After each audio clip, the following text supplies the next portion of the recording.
नमस्कार, पुरंदर न्यूज चॅनलतर्फे आपलं सर्वांचं स्वागत। नमस्कार। अगदी शॉर्ट टाइममध्ये आपण सर्वजण इथे हजर झालात त्याबद्दल प्रथमतः आपल्या सर्वांचं मनपूर्वक असं आभार। आपल्या सर्वांनाच कल्पना असेल की संपूर्ण महाराष्ट्रामध्ये राजकीय लाभापोटी काही मंडळी मतांचा जोगवा मागण्यासाठी कोणत्याही प्रकारचं प्रामाणिकपणे निष्ठा नसताना लोकांना देवदर्शन घडवणे वगैरे असे प्रकार करत होते आणि अशा प्रकारच्या या भ्रष्टपणाच्या व्यवस्थेला छेद द्यावा म्हणून राज्य सरकारने आपल्या 60 वर्ष वयावरील सर्व वरिष्ठ नागरिकांना देशातल्या सर्व तीर्थस्थळांवर जाण्याची व्यवस्था त्यांनी केलेली आहे आणि ती व्यवस्था विजय शिवतारे मित्रमंडळाच्या माध्यमातून संपूर्ण पुरंदर हवेलीमध्ये राबवली जाते आहे। मला आपल्या माध्यमातून प्रथमतः आपल्या सर्वांना आपल्या माध्यमातून पुरंदर हवेलीतील जनतेला सूचित करावं असं वाटतंय की जवळजवळ आता मोठी स्थळं पहिली आपण करणार आहोत ज्याच्यामधून ट्रेन्समधून याला जाता येईल। काशी विश्वेश्वर, त्याच्यानंतर अयोध्या आणि त्याच्यानंतर अगदी लोकांचा जिव्हाळ्याचं तीर्थस्थान असणारं उज्जैनचं महाकाल मंदिर, या तिन्ही ठिकाणी डायरेक्ट कनेक्टिव्हिटी रेल्वेची आहे आणि त्यामुळे एकत्रितपणे प्रत्येक गावातील जे ज्या लोक इच्छुक असतील अशा सर्व सिनियर लोकांना सरकारी माध्यमातून आणि काही विजय शिवतारे मित्रमंडळाच्या माध्यमातून आवश्यक आणखी काही सेवा या त्याच्यामधून दिल्या जाणार आहेत आणि म्हणून आजचा हा दिवस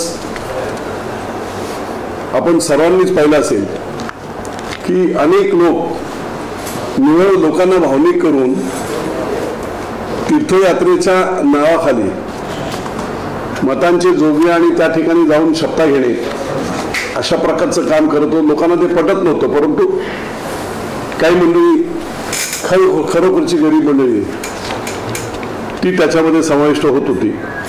आज हे सर्व झाल्यामुळे अशा प्रकारच्या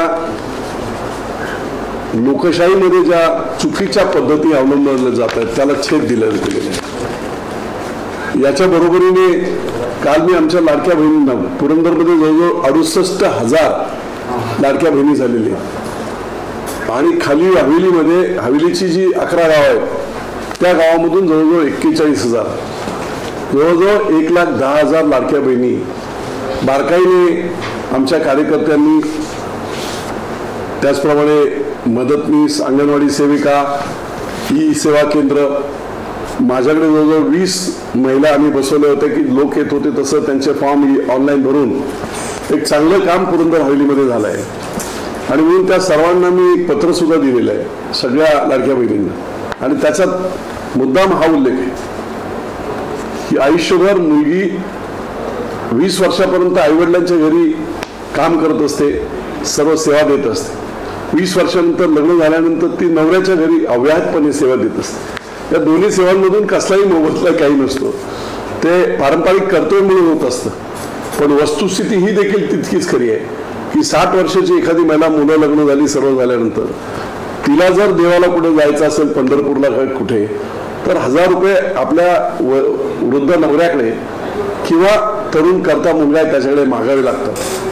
काही ठिकाणी चांगली ट्रीटमेंट मिळते, काही ठिकाणी नव्हतं ते होत आणि म्हणून कुचंबना होत होती। या 1500 रुपये पर मंथ, दर महिन्याला 1500 रुपये मुख्यमंत्री लाडकी बहीण योजनामधून मिळाल्यामुळे या सर्व आमच्या नारी शक्तीचा आयुष्याच्या उत्तरार्धामध्ये स्वाभिमानाने जगण्यासाठी बेसिक जी काही गरज आहे, स्वतःच्या गोष्टी, देवाला जाण्याच्या गोष्टी किंवा तिला वाटलं मुलीच्या घरी जावं तर कोणालाही पैसे मागण्याची गरज नाही। हे 1500 रुपये निश्चितपणे स्वाभिमानी जगण्याचा एक चांगला मार्ग, अमाऊंट थोडी आहे पण त्याच्या पाठीमागची भावना खूप प्रचंड आहे। काही लोकांनी खूप टीका केली, सोन्याचे चमचे घेऊन जन्माला आलेल्या लोकांना 1500 रुपयाची किंमत कळणार नाही, परंतु कावेरीमधल्या एखाद्या ग्रामीण भागातल्या गरीब शेतकरी कुटुंबातील महिलेला हे 1500 रुपये तुला कणकणी आली, तिला आजार जरी थोडंसं वाटला नाही, इंजेक्शन घ्यायचं असेल तरी घरातले पैसे जायला नको, आणि म्हणून ती तशीच राहते. आज निश्चितपणे मुख्यमंत्री एकनाथराव शिंदे आणि महायुतीच्या सरकारने देवेंद्र फडणवीस त्याचप्रमाणे अजित पवार या सर्वांनीच घेतलेले निर्णय प्रचंड फायदेशीर नारी शक्तीला झालेले आहेत. आणि म्हणून त्या पत्रामध्ये सुद्धा मीच असंच हे केलंय की आतापर्यंत तुला कोणी फसवलं जायचं की 1500 रुपये आता तुला मिळत आहेत, त्यामुळे फसवणूक अशी जी व्हायची की निवड मतांचा जोगवा मागवण्यासाठी जे कोणी असे बाजार गुंगे फिरत होते ते आता बंद होतील. आणि स्वाभिमानाने शासनाच्या वतीने आणि त्याचप्रमाणे या लाख्या बहिणीत दर महिन्याला मिळणाऱ्या पैशातून आमच्या सर्व माता भगिनींना स्वाभिमानाने देवदर्शनापासून सर्व करता येईल. आणि म्हणून सर्व देवस्थानं जवळजवळ देशभरातली देवस्थानं 73 आहेत आणि महाराष्ट्रातली देवस्थानं 66 आहेत. जिथे जायचं असेल, आता मुख्यतः ट्रेनने वगैरे जायचं असेल तर ती मोठी देवस्थानं जी मी सांगितली, काशी विश्वेश्वर असेल, अयोध्या असेल, उज्जैन असेल, डायरेक्ट पुण्यावरून आपल्याला ट्रेन मिळतील. माझी तर व्यवस्था अशी मी करतोय की जेजुरीतूनच ट्रेन जेजुरीला लागेल आणि जेजुरीतून आपल्या सर्व लोकांना अगदी आरामशीर जाता येता येईल. बाकीचा राहिलेला जो त्यांचा खर्च आहे, 1-2 दिवसाची ट्रिप असेल तर सरकार सगळाच खर्च करते, पण त्याच्यात GR मध्ये लिहिलेलं आहे काही वैयक्तिक काही आणखी काही खर्च कोणाला करायचा असेल तर ती वैयक्तिक जबाबदारी त्या पॅसेंजरची असेल. ती सर्व जबाबदारी ती पॅसेंजरची नाही, पुरंदर हवेलीतल्या स्वाभिमानी माता भगिनींची ती जबाबदारी विजय शिवतारे मित्रमंडळ घेईल. आणि निश्चितपणे चांगला पायंडा आजपासूनच आम्ही गावागावातून ज्या ज्या ठिकाणी ज्यांना जायचं आहे 60 वर्षाच्या वरील महिला किंवा पुरुष, तर त्यांची नावनोंदणी आम्ही सुरू करतो. हा महत्त्वाचा एक मुद्दा. दुसरा एक आणखी महत्त्वाचा मुद्दा, 6 तारखेला सकाळी 11-11:30 वाजता, म्हणजे 99.99 कन्फर्म झालंय, पण आता आचारसंहिता आहेत, काही काही अर्जन्सी असतात. पुरंदरला पालखी तळावर लाडकी बहिणीचा मोठा मेळावा, माझ्या हिशोबाने जवळजवळ आपल्याकडे 68,000 महिला आहेत, 30-35 हजार महिला तरी या मेळाव्याला हजेरी लावतील. अशा प्रकारचं नियोजन, मोठं भव्य नियोजन हे पालखी तळावर 6 तारखेला 11:30 वाजता आहे. आपल्या माध्यमातून सर्वच पुरंदर हवेलीतील जनतेला मी सांगू इच्छितो की त्यांनी हे जे काय एकनाथराव शिंदे अगदी संवेदनशील मुख्यमंत्री की रिक्षा चालवणारे ग्रामीण शेतकऱ्याचा मुलगा आज मुख्यमंत्री झाला आणि तो दिवस रात्र काम करतोय, पहाटे 5 पर्यंत काम, सकाळी 8 पासून काम, आणि अशा वेगवेगळ्या योजना जे करतायत त्याचे निश्चितपर्यंत त्यांचं कौतुक करण्यासाठी आणि त्यांना शाबासकी देण्यासाठी सर्व माता भगिनींनी आमच्या मुख्यमंत्री लाडकी बहीणच्या लाभार्थी सर्वांनी इथपर्यंत यावं. ती सगळी व्यवस्था विजय शिवतारे मित्रमंडळ आपल्याला आणण्यासाठीची वगैरे करते. पण आपण बडचडके सकाळी 11:30ला मुद्दाम मी ठेवला की संध्याकाळच्या वेळेत जर कार्यक्रम ठेवला असता 4-5ला तर गाईच्या धारा काढा वगैरे आमच्या माता भगिनी सगळ्या बिझी असतात, जेवण वगैरे, आणि मग मुद्दाम 11:30 वाजता तो ठेवलेला आहे. कोतवालांचं मानधन वाढवलेलं आहे. त्याचप्रमाणे गेल्या काही दिवसापूर्वी आशा वर्कर्स आणि त्याचबरोबर अंगणवाडी सेविका यांच्या देखील मानधनामध्ये वाढ झालेली आहे. आणि म्हणून त्यांचे देखील एक कौतुक करण्यासाठी आणि ज्या महिलांनी मुख्यमंत्री लाडकी बहीण योजनेचे फॉर्म गावागावात भरून दिवस रात्र काम केलं, अशा जास्तीत जास्त फॉर्म भरणाऱ्या मदतनीस आणि अंगणवाडी सेविका ज्या आहेत त्यांचा देखील सत्कार, त्या सगळ्यांचाच सत्कार करणार आहोत आम्ही.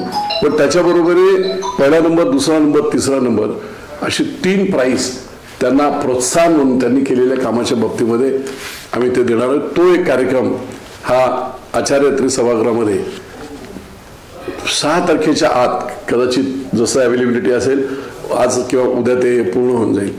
आणि म्हणून अशा प्रकारे वही वाटपाचा एक मेजर कार्यक्रम घेतला होता आणि शाळांमधून जाऊन 1ली ते 12वी पर्यंतच्या आणि कॉलेजच्या विद्यार्थ्यांना सुंदरमच्या बेस्ट क्वालिटीच्या मोठ्या वह्या, ह्या 2-2 वह्या आपण दिल्या, 3 लाख वह्या याचं वाटप आपण केलेलं आहे.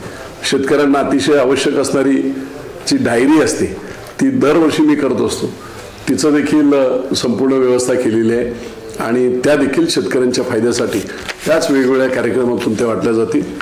मी पुन्हा एकदा सांगतो की 3 गोष्टी देवदर्शनासाठी सरकारी योजनेतून अजमेर शरीफ पहिल्या टप्प्यामध्ये महाकाल, उज्जैन, काशी विश्वेश्वर आणि अयोध्या या 4 देवदर्शनासाठी संपूर्ण तालुक्यातून लवकरात लवकर, कदाचित आता आचारसंहितेमध्ये ते करता येईल की नाही मला माहीत नाही, पण नावनोंदणी आजपासून सुरू झाली. आचारसंहिता जशी संपेल तसं या देवदर्शनाच्या खूप सरकारचं मनपूर्वक कौतुक, सरकारचं आणि दोन्ही उपमुख्यमंत्री आणि मुख्यमंत्र्यांचं कौतुक की इतक्या बारकाईने श्रावणबाळ आज सरकारच झालंय. याच्या अगोदर ट्रीप घेऊन जाणारे श्रावणबाळ होते नव्हते पण बोलायचे, पण आज खऱ्या अर्थाने श्रावणबाळ हे सरकार झालं आहे. आणि म्हणून निश्चितपणे या योजनेची प्रभावी अंमलबजावणी, अनेक योजना आज आम्ही करतोय. वैश्वी योजना 65 वर्षावरील आमच्या सर्व वरिष्ठ मंडळींना 3,000 रुपये वर्षाला मिळतात, त्याची अंमलबजावणी चालू आहे. आमच्या वॉर रूममधून ते देखील चालू आहे. त्याच्यानंतर तरुणांना रोजगार स्टायपेंड देण्याची जी योजना त्यांनी केली, त्याच्यामध्ये 6,000 रुपये 12वी, 8,000 रुपये डिप्लोमा आणि 10,000 रुपये डिग्री होल्डर या देखील योजनेमधून अनेक कंपन्यांमधून वगैरे आपल्याला चांगला सपोर्ट मिळतोय.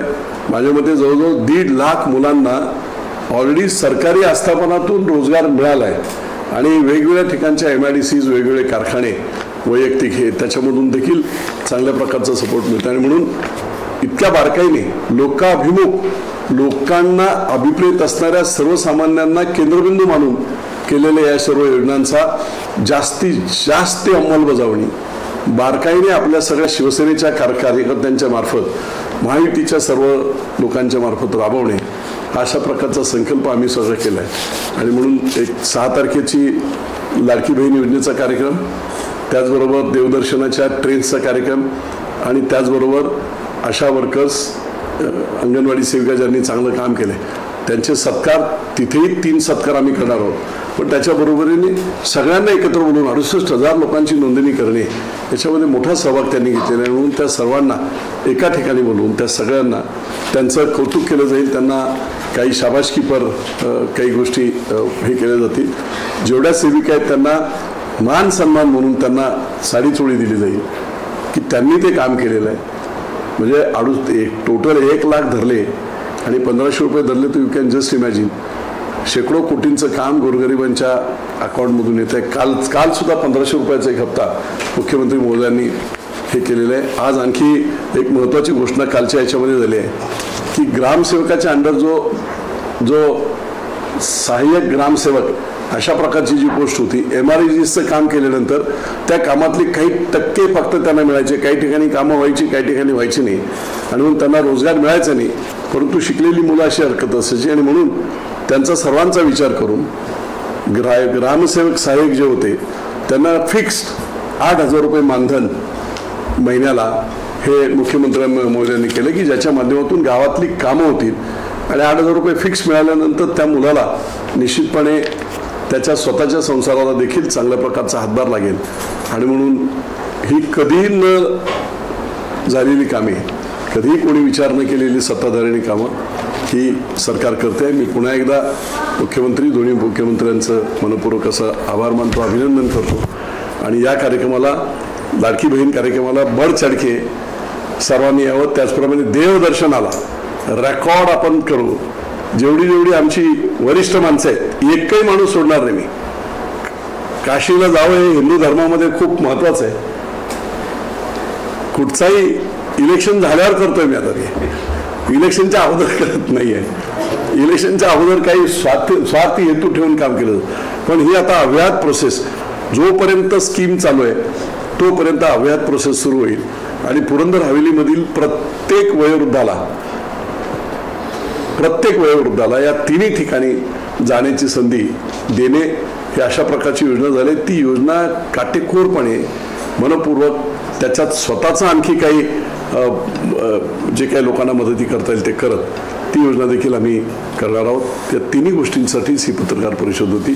जय हिंद, जय महाराष्ट्र. कोणाला काय मंत्री दोन्ही बापू, पुरंदरच्या जागेवर तुम्ही लढवणार चर्चा इच्छुक आहात, पण महायुतीतील इतर पक्षांनी सुद्धा दावा केलाय पुरंदर. दावा करायचा अधिकार सर्वांना आहे. मी परत सांगतोय, 40-40 वर्ष जे लोक काम करतायत आपापल्या पक्षामध्ये, जेव्हा इलेक्शन त्यांनाही वाटते ना की मला संधी मिळावी. अर्थात एक तिकीट असते, चौघांना संधी मिळत नाही, पण दावा करणे हा त्यांचा अधिकार आहे, त्याच्याबद्दल अजिबात गैर नाही. निवडणूक तोंडावर आली, सर्व राजकीय पक्ष तयार झाली आहेत, तुम्ही अजून जरा शांत दिसताय, काय कळा ना मला. नाही ते तुम्हाला काय, कारण आम्ही गनिमी काळाने आमचं काम चाललंय. 3 लाख वह्या वाटल्या, 3 लाख घरात गेलो. माहीत पडलं का तुम्हाला? माहीत पडलं का तुम्हाला? 3 लाख घरात पोचले. काल मी आंबेगावमध्ये प्रचंडच 3-3 हजार मुलं असलेली मुलांशी संपर्क, संवेदना, त्यांच्याशी इंटरॅक्शन, त्यांना मोटिवेट करणे, इतर मोठी माणसं कशी घडली, मी सुद्धा कसा गोठ्यावरून येऊन घडलो, त्याच्यातून मुलांना मोटिवेशन करण्याचं काम 2 महिने चालू आहे माझं. आणि की एक वारकी असते. बाकीचे लोक पोस्टर लावतात, मी पोस्टर लावत नाहीये. पोस्टर लावून प्रचार होत नसतो. बरेच लोक, मी जी कामं केली ती बाकी. तुम्ही बोलताय मी शांत आहे. सासवडला पाणी पुरवठ्यासाठी 143 कोटी कोणी दिले? एका बाजूला जेजुरीला 78 कोटी कोणी दिले? महामुनी साहेब. 2400 एकर जमीन मावडी कपाच्या शेतकऱ्यांची 30 वर्ष सगळ्या नेत्यांकडे पाय घासून झाले सगळे.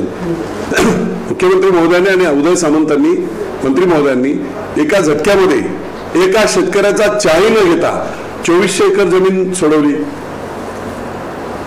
8.5 कोटीचं काम सासवडमध्ये रोडचं होत आहे महामुनी साहेब. 6.5 कोटीचं काम जेजुरीमध्ये होत आहे. खाली नगरपालिका मी केली नवीन, अत्यंत अवघड असं काम पुण्यातून बाजूला घेऊन नगरपालिका मी इस्टॅब्लिश केली, पूर्ण झाली. सगळ्या प्रक्रिया पूर्ण झाल्या. प्रशासक नेमला, आता सीओ येईल. पूर्ण हस्तांतरण करण्यासाठीची कमिटीचा GR निघाला. विभागीय आयुक्त, जिल्हाधिकारी, पुणे मनपा अधिकारी आणि प्रशासक अशी एकत्रित कमिटी सरकारने स्थापन केली. GR निघाले. खाली 100 कोटीची पाण्याची लाईन आहे, 118 कोटीची, तिच्यामध्ये राहिलेले मिसिंग लिंक आहेत, त्या पूर्ण करण्यासाठी 100 कोटी मुख्यमंत्र्यांनी नगरोत्थान योजनेमधून दिले. त्याचा DP पास होऊन शासनाला गेला. आता तुम्हाला इथे मी शांत म्हणजे हे कामं दिसत नाही. हा गुंजवणीची जी लाईन होती ती महाभ्रष्टाचार केला होता LNTने आणि विद्यमान आमदारांनी. वरून जाणारी गुंजवणीची लाईन पूर्ण परिंचे, वाल्ले, हरणी, राख ही लाईन त्यांनी शॉर्ट केली आणि ती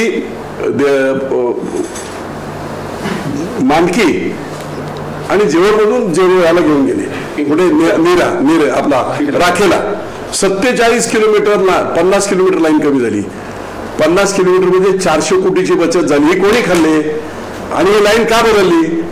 ती आता वरून लाईन आम्ही घेतोय. वरून लाईन एवढ्यासाठी आहे, माझ्या मूळ टेंडरमध्ये सुद्धा ही लाईन वरून होती, एवढ्यासाठी की जेव्हा जेव्हा कधी दुष्काळ असेल त्या वेळेस वरून 6 फुटाची लाईन असेल ती उघडी केली, वॉल उघडला तर वरून उंचावरून पाणी पूर्ण वीर धरणापर्यंत संपूर्ण सगळ्या नदी नाले ओढे सगळे भरता येतील.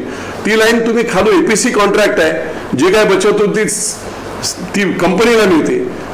आता तुम्ही नाटकं करता की बाबा वरून झाली, वरूनच होती, ती बदलली कोणी? 20 जुलै 2020 विद्यमान आमदार असताना ती बदलली गेली. 400 कोटीचा फ्रॉड होता तो.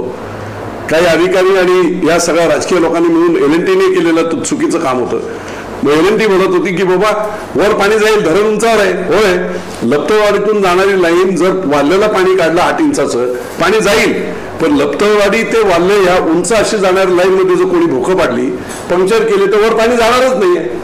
वरून पाणी जायचं हा मूळ टेंडरमध्ये असणारा जो विषय होता ती बदलली का, याचं उत्तर पुरंदरच्या जनतेला विद्यमान आमदारांनी द्यावं. 20 जुलै 2020 तुम्ही आमदार असताना ही लाईन का बदलली गेली? आता तुम्ही ओळखतायत. म्हणजे मी शेतकऱ्यांना आभार मानतो त्यांचं की माझंही लक्ष नव्हतं का, मी आजारी होतो 2-2.5 वर्ष. शेतकऱ्यांनी अडवली. ही जर लाईन अशी झाली तर या योजना फक्त कॉन्ट्रॅक्टरसाठी झाली असं होईल, लोकांसाठी होणार नाही. परिंच्याच्या सगळ्या 12 वाड्या, त्याच्यानंतर तुमच्या राख वाल्याच्या सर्व 12 वाड्या सगळ्या आता घेतल्या गेल्या. सगळ्यांना इक्वल पाणी दिलं गेले. त्या काळामध्ये बदमाशी झाली होती. परिंच्या सारख्या गावामध्ये 25 हेक्टर पाणी दाखवलं होतं. आज सगळ्या 16 गावांमध्ये इक्वल पाणी आहे. सगळ्या 16 गावांचं जेवढं GC आहे, क्रॉस इरिगेटेड एरिया, ते सगळं घेतलंय प्रत्येक गावचं. आणि त्याच्यामधून 60% पाणी 2 TMC पाणी असल्यावर उपलब्ध होत आहे.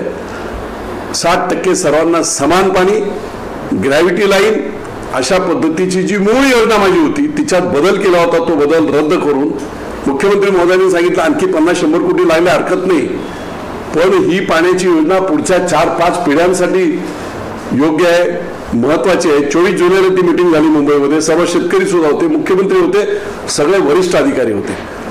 आणि म्हणून आज जवळजवळ 1900 कोटीवरती जाते. सुधारित प्रशासकीय मान्यता घेण्याचं ठरलं होतं, ती कदाचित होईल, परंतु निश्चितपणे उद्या शेतकऱ्यांनी व्यवस्थित निर्णय घेतला. 3 वर्षात ही लाईन पूर्ण करायची होती. 2 वर्ष पाणी द्यायचं होतं. 2 वर्ष पाणी न दिल्यामुळे 5000 कोटीचं शेतकऱ्यांचं नुकसान झालंय. प्रत्येकी ₹1,00,000 फक्त इरिगेशनचं ₹1,00,000 1 एकरला ज्वारी बाजरी केलेली पाणी असलं तर गहू केला तरी ₹1,00,000 मिळतं. ₹1,00,000 हिशोबाने 5000 कोटीचं नुकसान झालंय. एक घोडचूक. 3 वर्षात लाईन कंप्लीट करून 2 वर्षात पाणी फिरलं असतं संपूर्ण पुरंदरमध्ये. चारा वाटपाची गरज नव्हती. काही लोक बोलतात आम्ही चारा वाटप केला.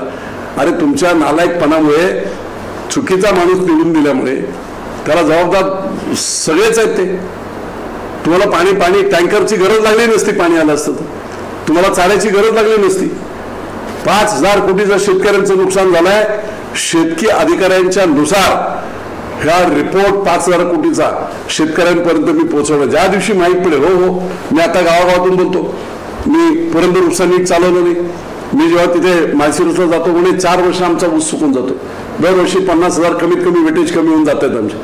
सगळ्यांना सगळं जाणवलेलं आहे. त्यामुळे महामुनी तुम्ही जो विचारलेला प्रश्न होता, तुम्ही ऍक्टिव्ह नाही, ते पंप बोंबलत पडले होते, ते बदललं पाहिजे होते. त्या शेवटी 56 कोटी रुपये मी मागणी केली आणि अजितदादांनी इथे डिक्लेअर केलं GR सकट ते पंप बदलले पाहिजेत. 12 वर्ष झालेले. यांनी मेंटेनन्सच्या नावाखाली 2-4 कोटी रुपये खाल्ले. तो शेख नावाचा एक अधिकारी आता बडतर्फ, तो सस्पेंड आहे. चालवणारा कोण? यांचाच एक माणूस. दाखवायला कंपनी मुंबईची, चालवणारा इथला यांचा लोकल माणूस काँग्रेसचा. लोकांना वेठीस ठेवणे, माझ्या पक्षात प्रवेश घ्या म्हणजे मी तुमच्या शेताला पाणी देतो, अशा प्रकारचे प्रकार झाले. संपला तो वनवास, संपलेला आता 2 महिने राहिलेले आहेत. पण महामुनी साहेब, तुम्ही विचारलेला प्रश्न, एवढी उत्तरं तुम्हाला मी दिली, एवढ्या बातम्या आल्या, मी ऍक्टिव्ह नाही असं कसं तुम्ही म्हणता? नंबर दोन एका बाजूला मी शेकडो कोटी आणतोय आणि दुसऱ्या बाजूला विद्यमान आमदार कलेक्टर ऑफिसला जाऊन असं म्हणतोय आम्हाला ₹1 मिळत नाही म्हणून तिथे करतोय. हा फरक जाणून घ्या पत्रकार मंडळींनो. मी आमदार नाही, मंत्री नाही, खासदार नाही, तरी शेकडो कोटी आणू शकतो आणि विद्यमान मला पैसे देत नाहीत म्हणून तिकडे जाऊन तमाशा करत असतो. याच्यावरून मी सांगण्याची गरज नाही कोणाची कॅपॅसिटी किती आहे, कोणाची आवक आणि धमक किती आहे ती त्याच्यावरून दिसते. आणि म्हणून पत्रकार मंडळीनो, इतक्या ऍक्टिव्ह आहे मी आज, बारीक सारीक गोष्टीमध्ये आहे.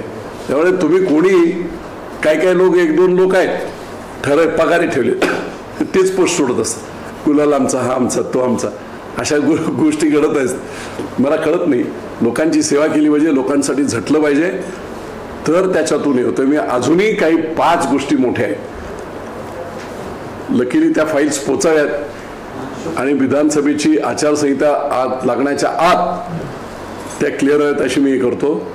तुमच्या कोणाच्या ध्यानीमध्ये नाही अशा 5 मोठ्या गोष्टी पुरंदर तालुक्यामध्ये विजय शिवतारे आणतोय, ज्याचा प्रचंड मोठा फायदा तरुणांना, महिलांना आणि यांना.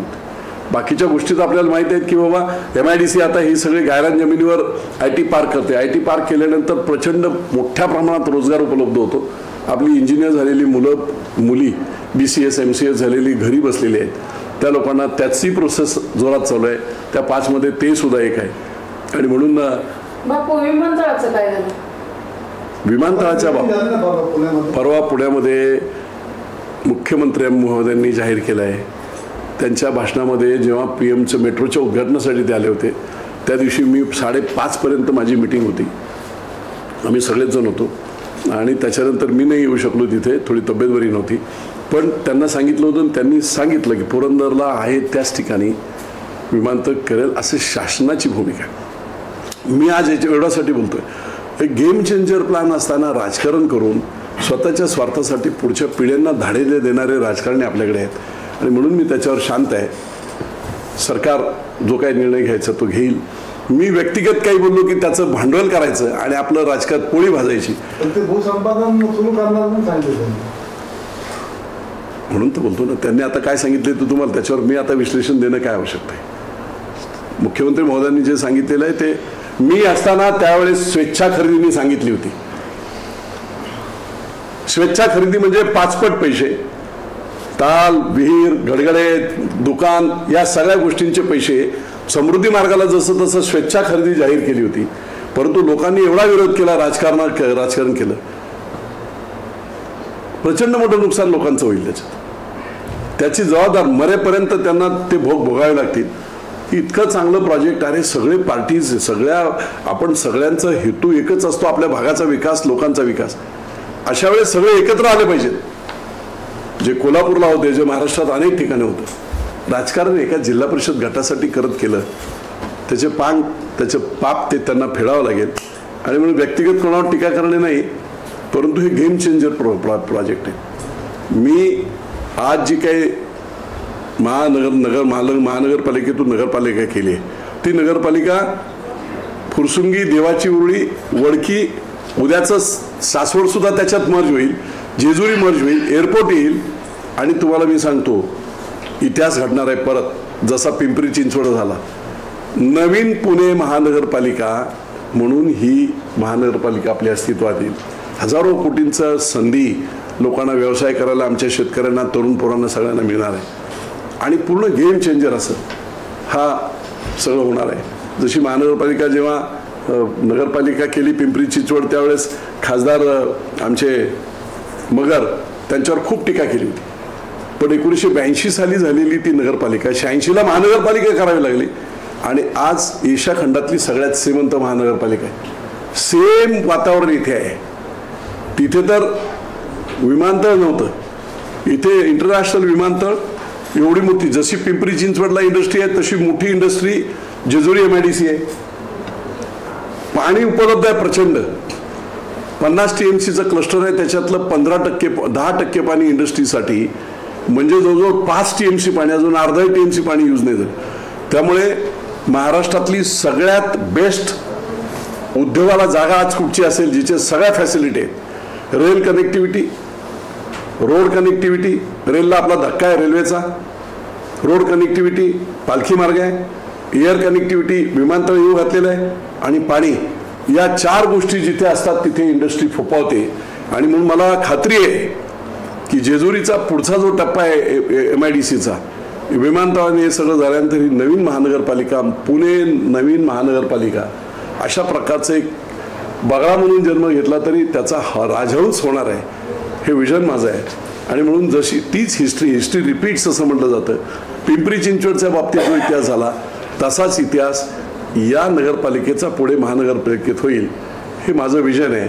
आणि म्हणून वेगवेगळ्या प्रकारची प्रकल्प, आता मी मुद्दाम ते सांगत नाही की जेव्हा ते माझ्या हातात पेपर्स येतील त्यावेळेस तुम्हाला ती सगळ्या प्रोसेसमध्ये कुणी विचारसुद्धा, जसं विमानतळाचा कोणाला माहीत सुद्धा होतं का, गुंजवणीचं पाणी कोणाला माहीत तरी होतं का, नव्हतं माहीत.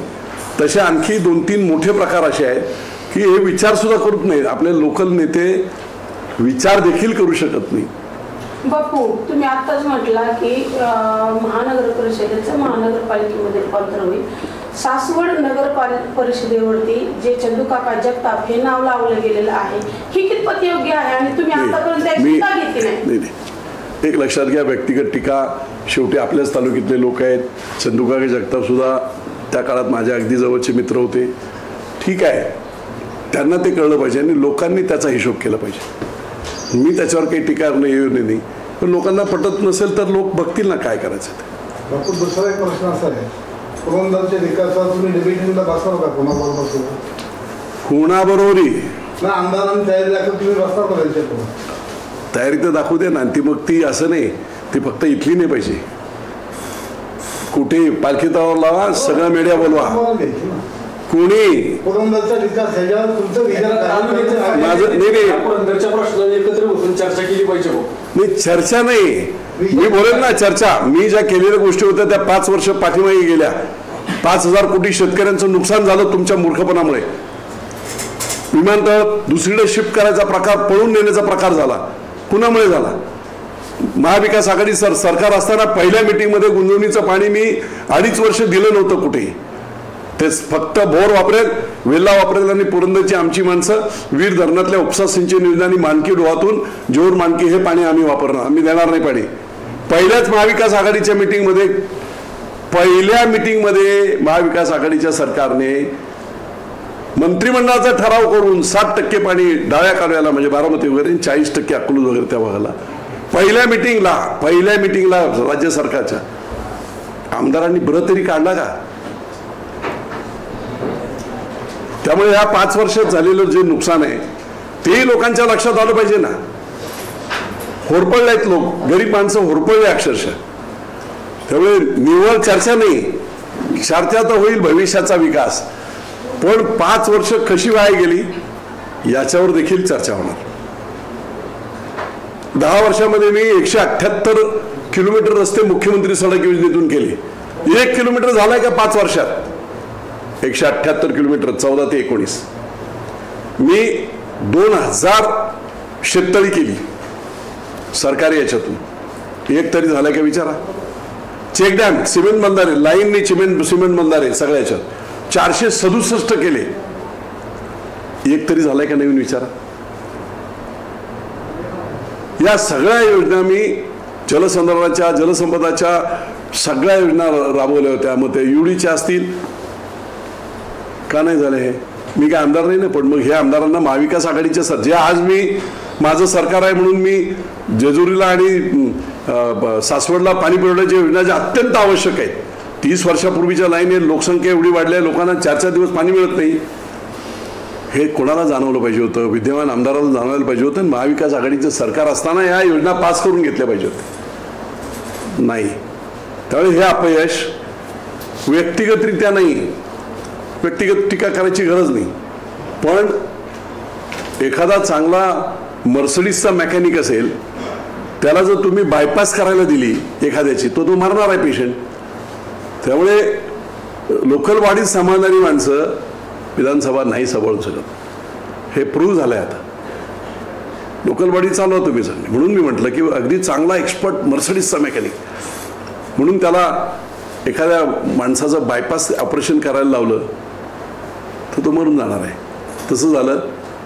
विकासाच्या अडचण झाली मोठी, सगळे आपलेच आहेत, परंतु एक वर्ष जरी वाया गेलं तरी लोकांचं वर्ष वाया जाते.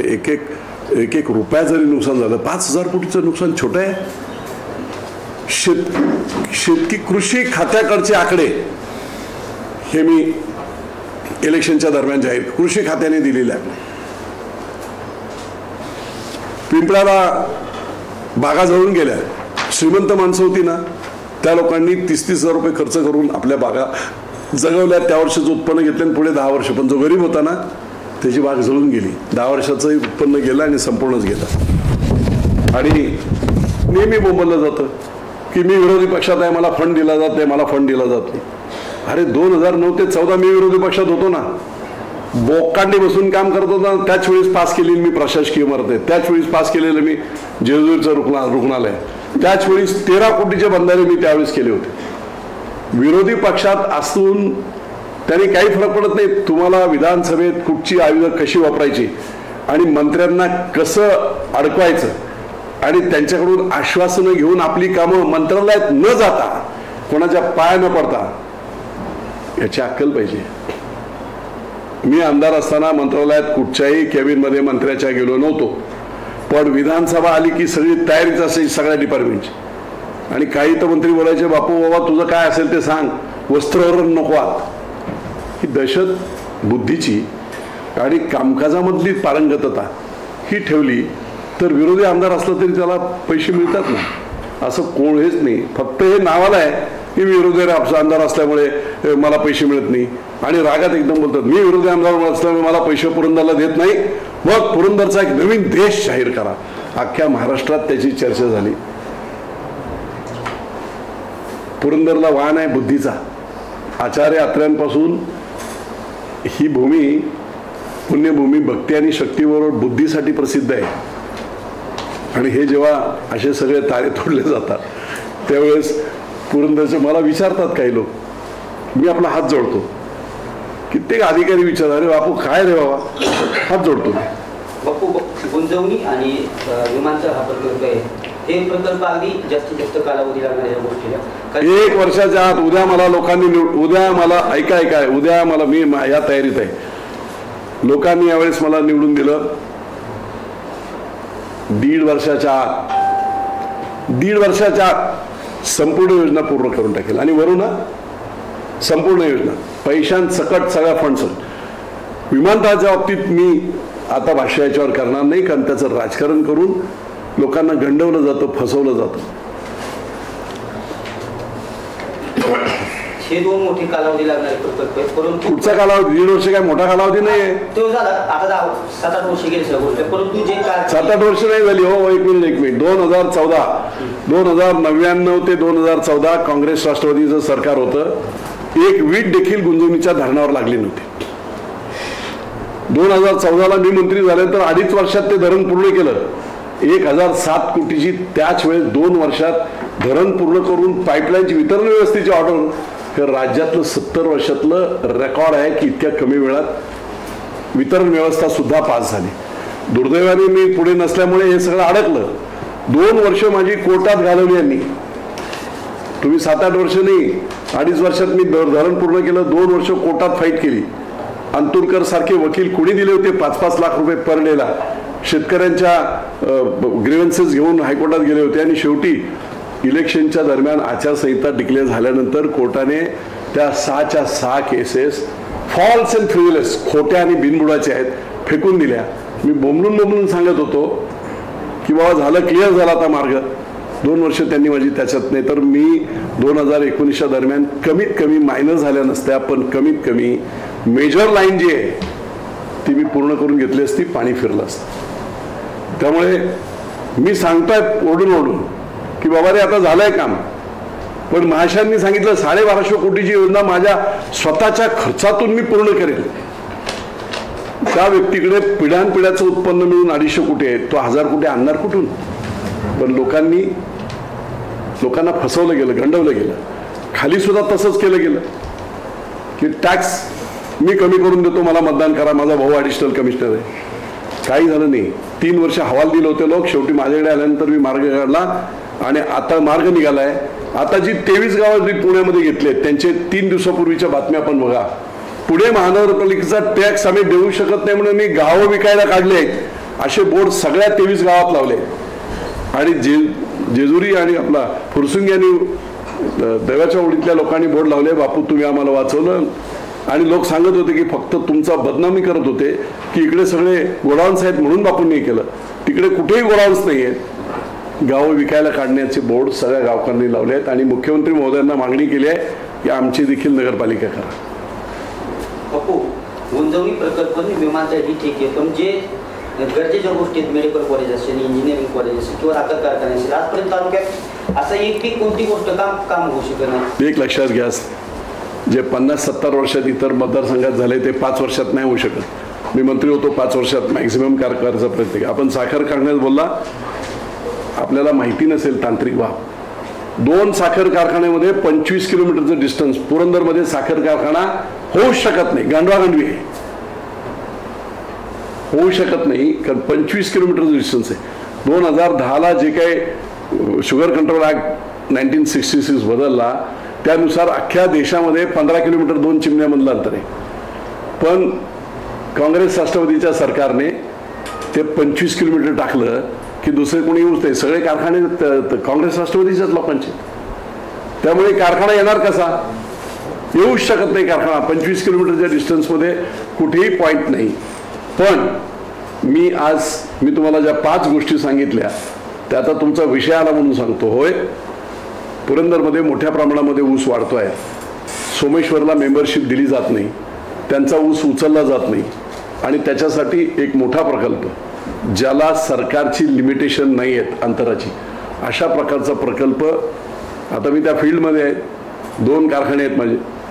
त्यामुळे तसा इथे चांगला प्रकल्प जेणेकरून पुरंदरच्या शेतकऱ्यांना स्वाभिमानाने कुठेही दुसऱ्या कारखान्याकडे जावं लागणार नाही, चांगल्यात चांगले रेट मिळतील अशा पद्धतीचा साखर कारखाना नाही आहे, पण हे सगळं क्रशिंग होऊ शकते आणि त्याच्यातून वेगवेगळे प्रॉडक्ट होतील अशा प्रकारचा प्रोजेक्ट हा मी ऑलरेडी पाईपलाईनमध्ये आहे.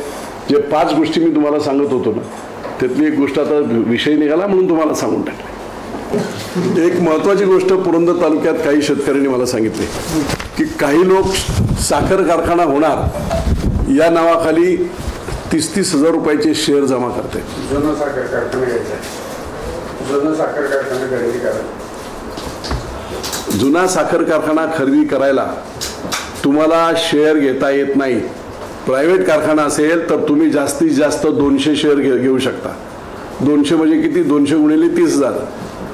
जर तुम्ही बाहेरचे तुम्ही आता कितीतरी केसेस झाल्यात लोकमंगलपासून सगळ्या, प्रायव्हेट कारखाना जर करायचा असेल तर त्या कारखान्याला वर्षाला 200 मेंबर याच्यावर घेता येत नाही.